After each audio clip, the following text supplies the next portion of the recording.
नमस्कार, आप लाइव बिहार देख रहे हैं। मैं हूं राजमोहन तिवारी। बिहार में सत्ता परिवर्तन के बाद केंद्रीय गृह मंत्री अमित शाह का लगातार बिहार दौरा होने जा रहा है। पिछले दिनों पूर्णिया के रंगभूमि मैदान में जब पहुंचे थे तो लालू नीतीश पर खूब गरजे थे, खूब हल्ला बोला था, लेकिन अब इतने भर से उनका मन नहीं भरने वाला। बिहार में बीजेपी सत्ता से बेदखल हो गई। नीतीश कुमार ने पलटी मार दिया, आरजेडी के साथ चले गए और इसी को अमित शाह ने अपने प्रतिष्ठा से जोड़ दिया है और बिहार जीतने के लिए पूरी जान लगाते वो दिखाई दे रहे हैं। अब देखिए, 11 अक्टूबर को लोकनायक जयप्रकाश नारायण जी की जयंती है और यह बहुत बड़ा मौका है नीतीश लालू पर हमला करने को, और इसीलिए अमित शाह उसी दिन बिहार पहुंच रहे हैं और बिहार के भी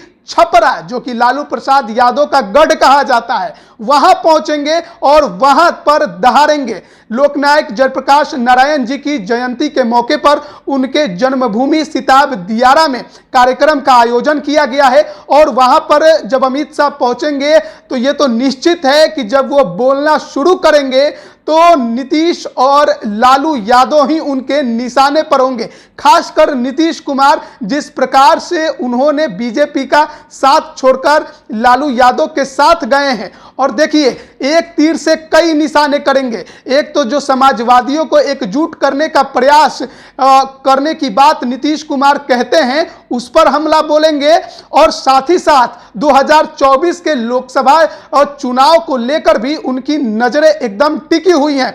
छपरा और महाराजगंज, दो लोकसभा सीटों की अगर बात करें तो 2014 से लगातार यह सीटें बीजेपी के कब्जे में हैं। आरजेडी यह सीटें नहीं जीत पाई है। पिछली बार 2009 में दोनों सीटों पर आरजेडी ने जरूर कब्जा जमाया था, या कहिए कि 2009 में लालू यादव की पार्टी ने वहां पर अपनी ताकत दिखाई थी, लेकिन उसके बाद आरजेडी इन दो सीटों पर जीत नहीं पाई है। इसके अलावा अगर विधानसभा सीटों की बात करें केवल छपरा में, तो 10 विधानसभा सीटें आती हैं। इनमें से 3 सीटों पर बीजेपी का कब्जा है, 1 सीट पर माकपा का कब्जा है और 6 सीटों पर आरजेडी का कब्जा है। तो सोचिए कि कितना बड़ा गढ़ रहा है लालू प्रसाद यादव का छपरा से वो खुद कई बार सांसद रहे हैं। 2009 में भी वो चुनाव जीते थे और उसके बाद उनकी पार्टी कभी भी छपरा लोकसभा सीट नहीं जीत पाई।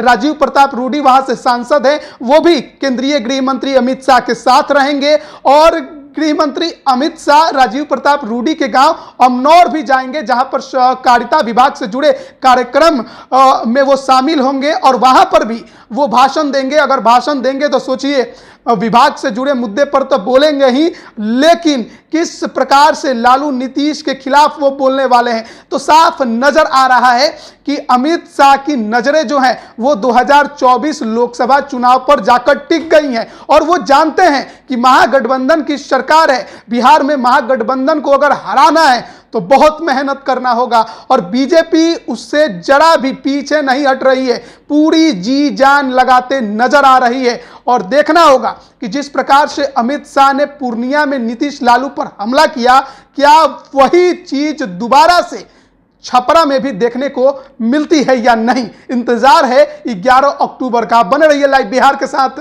तमाम अपडेट हम आप तक पहुंचा रहे हैं। आप सभी का बहुत बहुत धन्यवाद। लाइव बिहार YouTube पर सब्सक्राइब और Facebook पर लाइक जरूर करें।